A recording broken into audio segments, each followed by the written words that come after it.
Hey guys, this is James from TeaDB, bringing you InBetweenIsode number 51. So today I have another tea from Grill. Thank you again, Grill. Follow him on Instagram. Follow him on Steepster. He reviews and talks about a lot of really interesting teas, and I do appreciate his philosophy on trying out new teas, always aiming for good stuff and things like that. So, big thank you to Grill again. So today's tea is another tea from Chenyuan Hao, who we drank the Bingdao from last week, which was a very expensive tea. And this is another tea where you kind of got to cover your eyes for how expensive it is. According to my spreadsheet, because you got to convert currency, it was something like $520 for like a 357 gram cake. I don't know if that's exactly right, but it's an expensive tea, and it's beyond my price range at least, so this is a tea for me that I will drink through the sample, I'll try to enjoy it, I'll try to understand it, and then I'll move on. And that's kind of liberating in some ways, rather than like, oh, do I like this tea more than X, but blah, blah, blah, blah, blah. Okay, so, preheated the vessel. A very sweet, fruity smell off of it. The leaf material, as I found from most Chenyuan Hao productions, which is, again, a Taiwanese boutique brand, is very nice. And so for this tea, actually, I think I will literally drink the rinse just because of how precious it is, and because I do trust that it is clean. And I've had this tea once before.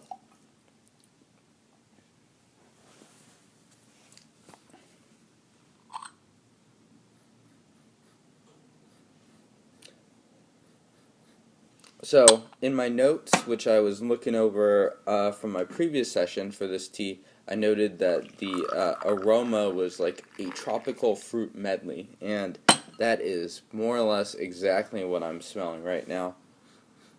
Really sweet, really tropical. Yeah. So this tea is supposedly from the Mansong region, which is one of the oldest regions for tribute tea. I think the groves are allegedly quite small. Anyways, it's located on Ibong, which is one of the 6 famous tea mountains. And I forget exactly when the tribute tea from there was sent over. History is not really a huge part of why I follow Pu'erh, at least. But it was like in the 1800s, something like that. So it has a long, very rich history with tea production. I'm sure there are a lot of fakes. And for me, tasting something like the Chenyuan Hao, who is a reliable producer, for the most part, at least that's the impression I get from his reputation, this is probably pretty close to the real thing, or at least as close to the real thing as someone like me could get access to. Alright, I'm going to take another whiff of this.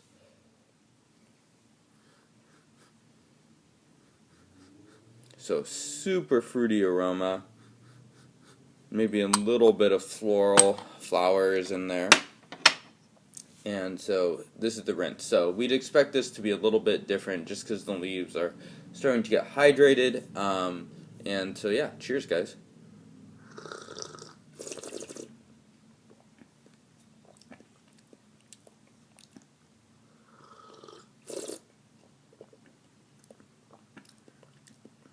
So it's very fruity. The base is surprisingly dense for a rinse.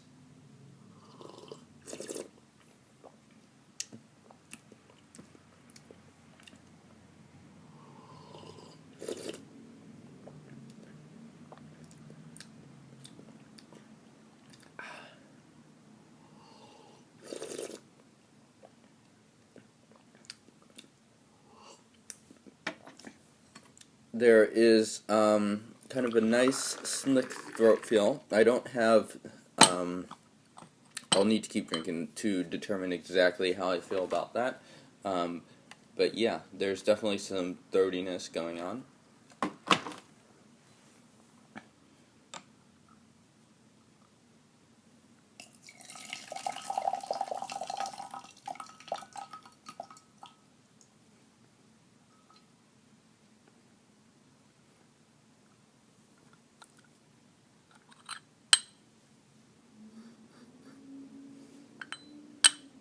leaves are, for the most part, relatively small looking, very clean, well processed. It basically came to me in essentially malchow form.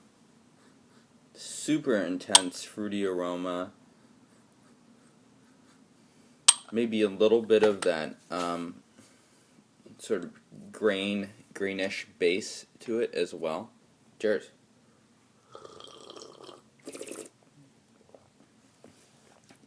So already the tea has thickened. I'm tasting a lot of fruits still. I would say maybe a little bit more stone fruity. Some tropical fruits as well. There's a light bitterness to it that's actually kind of nice. It lets you know that you're drinking sort of like Pu'erh.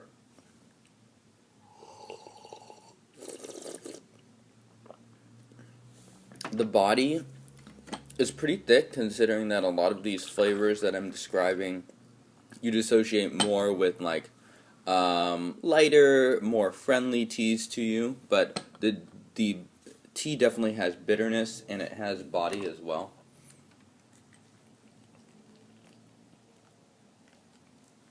In terms of lasting taste, it's leaving sort of like a very sweet taste, mouth coating around my mouth. There are some Huigan. I would say the Huigan so far and the overall thirtiness is a little bit less than the supposedly Bingdao from Chenyuan Hao that I had last week. I don't know if I've really had a tea that is fruity in this exact same sense. Like, usually you'll have a tea that's like sort of fruity in like a stone fruit way. You'll drink the tea and it's sort of like a fruit-like sweetness, like Ibong and stuff like that tend to age in that sort of way. At least that's been my experience. But this tea, it's just like fruity right off the bat. So, kind of interesting in that respect. Cheers.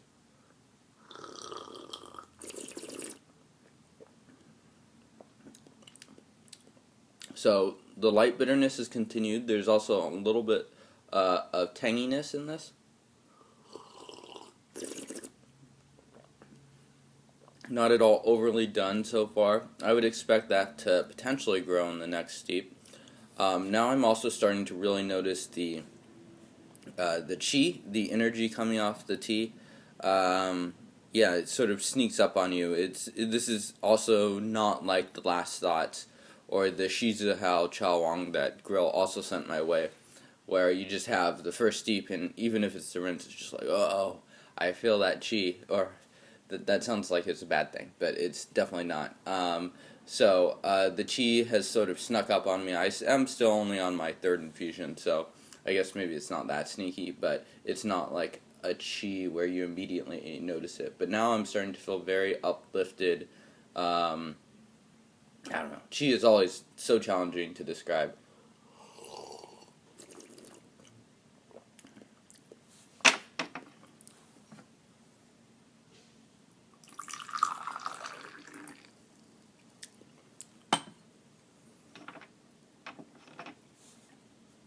Cheers.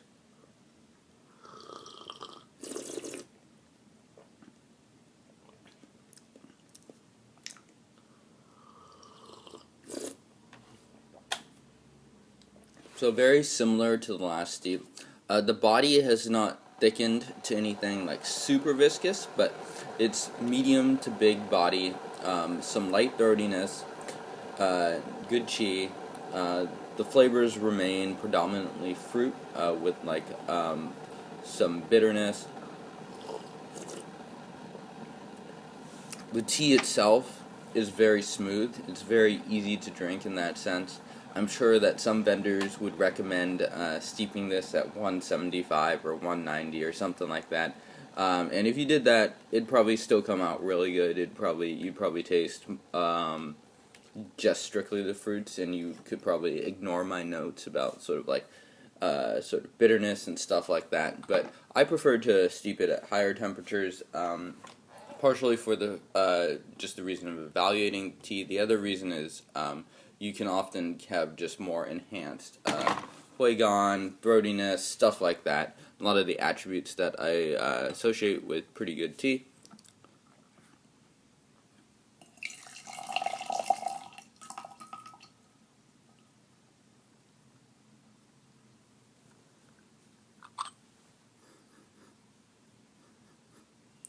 The aroma is a little bit less intense, less of that tropical fruit medley that I was getting at the beginning.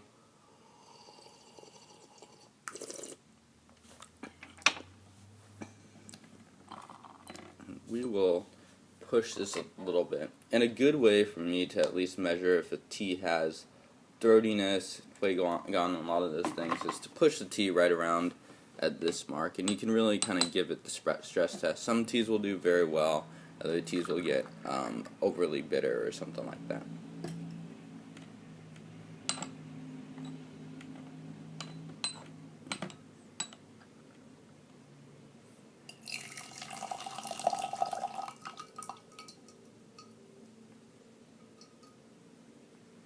So in my mind, something like this would pretty much be the ultimate fruity tea, ultimate young fruity tea for people that like those sorts of things. The tea is obviously very good, really nice feeling off of it, really nice smoothness, also a very high price.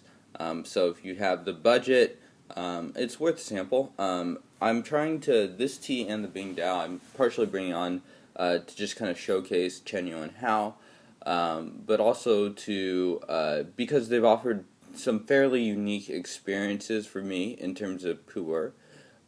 They're just different teas in some sense. Like I could drink, I don't know, there's a lot of teas that I'll have that are very similar, that fit very similar profiles.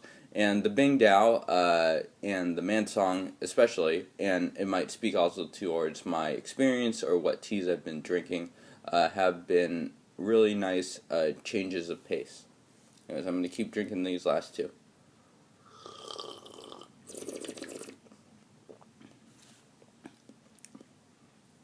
So, this tea, I reheated the water, I pushed it a little bit.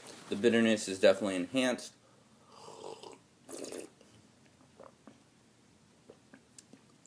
A little bit tanginess. The mouthfeel is just in general a lot stronger.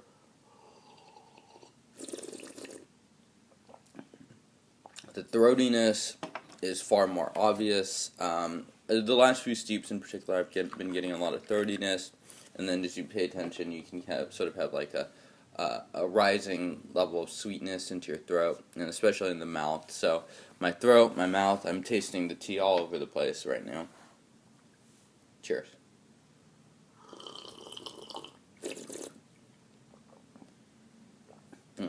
So if you guys remember, this is actually the steep where I pushed it probably the most. The bitterness is actually less than the previous steep, so that tells me that maybe I can start to push this tea a little bit more, something like 20 or 30 seconds. Still really nice, big full body. The bitterness and the fruit are really well integrated together to just make this a really nice and pleasant experience. So I think that just about wraps up InBetweenIsode number 51. Hopefully you guys sort of enjoyed this exploration of the Chenyuan Hao Mansong from 2015. Big thank you to Grill for sending in this sample, and I will see you guys next time.